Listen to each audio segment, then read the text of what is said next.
नमस्कार। चंद्रकांत भी भट्ट अमेरिका से। आज एक ऐसा वक्त आ गया इस दशक और 3 दशक गुजरात में, जिन लोग सत्ता में आए हैं ये लोगों ने ऐसा ही समझ लिया कि देश की आज़ादी इनकी वजह से है।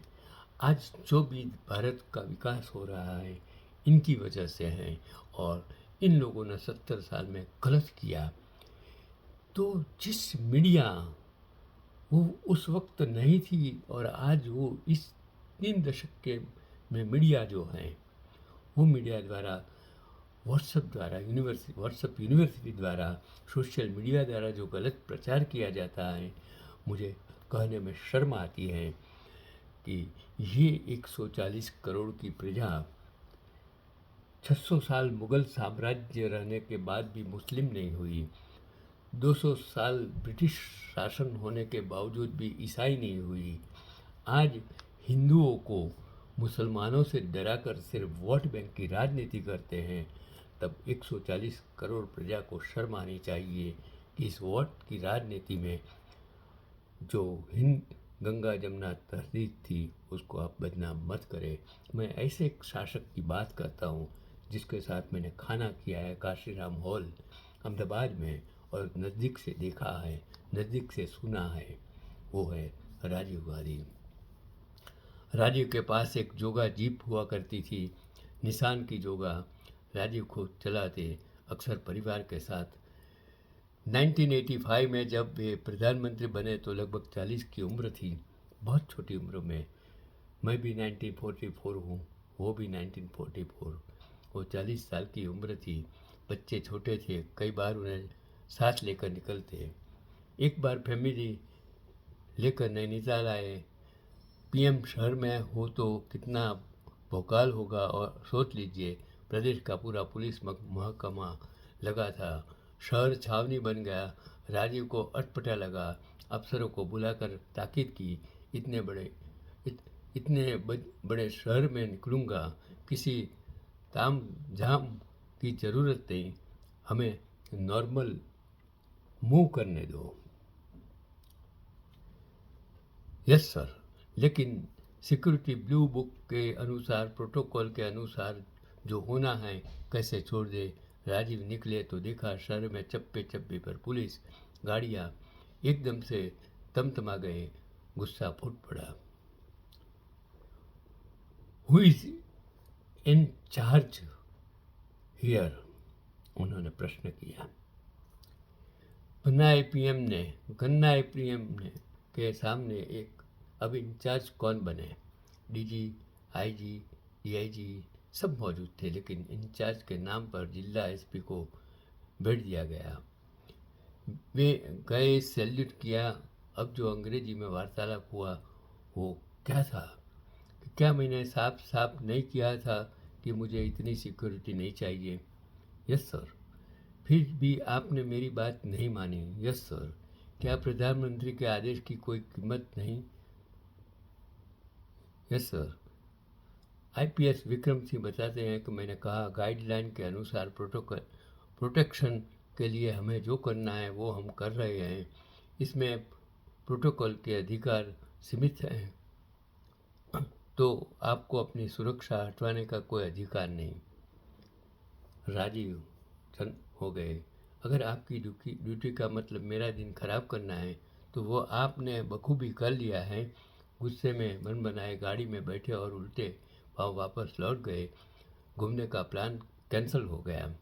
अफसरों में ज़रा भय था, जाने अब क्या होगा। आपस में सलाह की, फिर संदेश गया कि अब सिक्योरिटी कम की जाए और वे घूम ले। अफसरों ने तय किया कि सिक्योरिटी तो फूल रहे मगर वर्दी में लोग न रहे। राजीव भी थोड़ा संयम हो चुके थे। आगे भीमताल का प्लान था, वे निकले।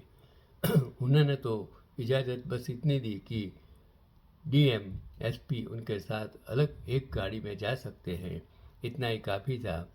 कई सिविल कार मेटाडोर में सशस्त्र पुलिस वाले सादी वर्दी में बैठे थे।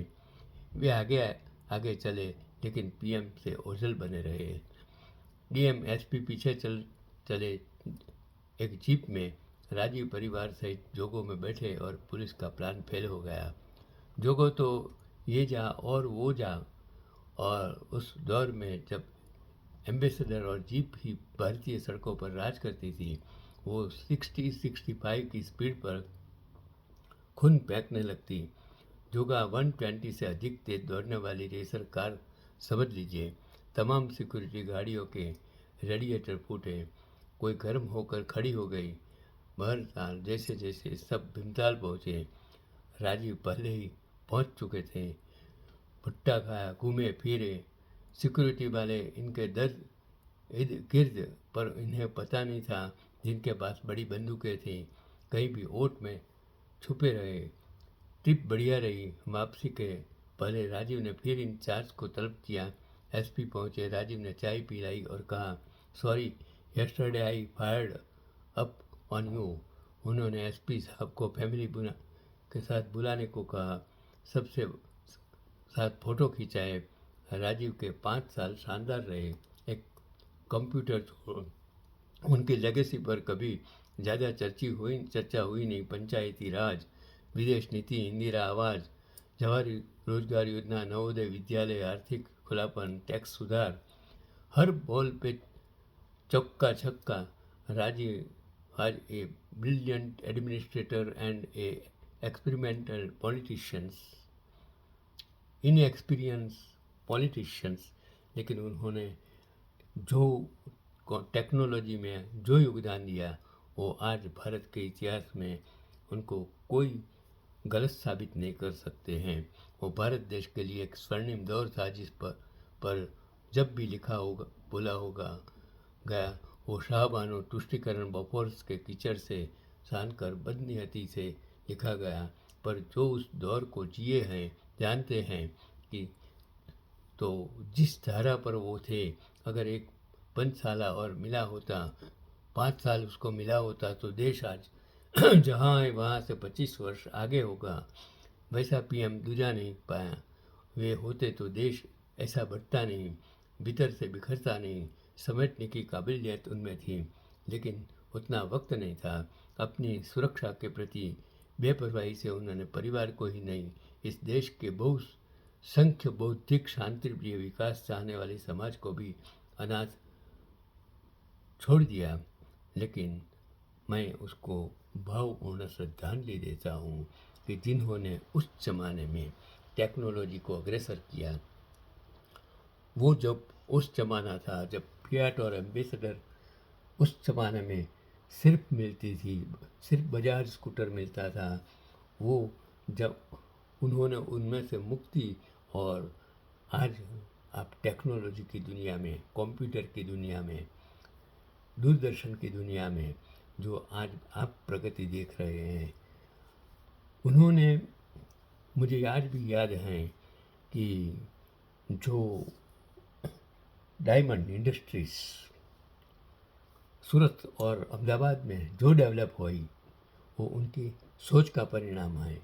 अगर वो सोच उन्होंने अप्लाई नहीं की होती, तो आज जो सूरत दुनिया भर में डायमंड बापू नगर जो डेवलपमेंट है, जो दुनिया भर में आज उसका नाम है, डंका है, वो सिर्फ और सिर्फ credit goes to Rajiv Gandhi. मैं कोई पक्ष भी बात नहीं करता हूँ, क्योंकि जिस पक्ष आज सत्ता में है, वो पक्ष तो उसी टाइम, मेरा मतलब उसका अस्तित्व भी कुछ बच्चे जैसा था, और तब उसका नाम भी कुछ अलग था। वो एक वीपी सिंह थे, जिन्होंने वॉफर्स के नाम उसको बदनाम करने की जो कोशिश की, और उसकी वजह से भारत के राजकारण में जो भूचाल आया, वो भूचाल अब भी चालू रहेगा। उसको बदनाम मत कीजिए। जिन लोगों ने अपनी ज़िंदगी, अपना जीवन देश के लिए समर्पित किया, देश के लिए शहीद हो गए, उसको बदनाम करने की कोशिश मत करिए। यही मेरा आज का पैगाम आप सभी के लिए है। आपके पूर्वज, आपके माँ बाप, आपके बाप दादाओं ने जो भी किया, जिस परिस्थिति में किया, जिस संजोगों में किया, जिस टेक्नोलॉजी के युग में किया, उसको गलत साबित करने की कोशिश मत कीजिए। अगर आप यही करेंगे तो शायद आपका दिन आने वाला है वो सोच लीजिए। आपके माँ बाप ही आपके भगवान हैं। आपके माँ बाप को गलत साबित करने की कोशिश कभी भी मत करना।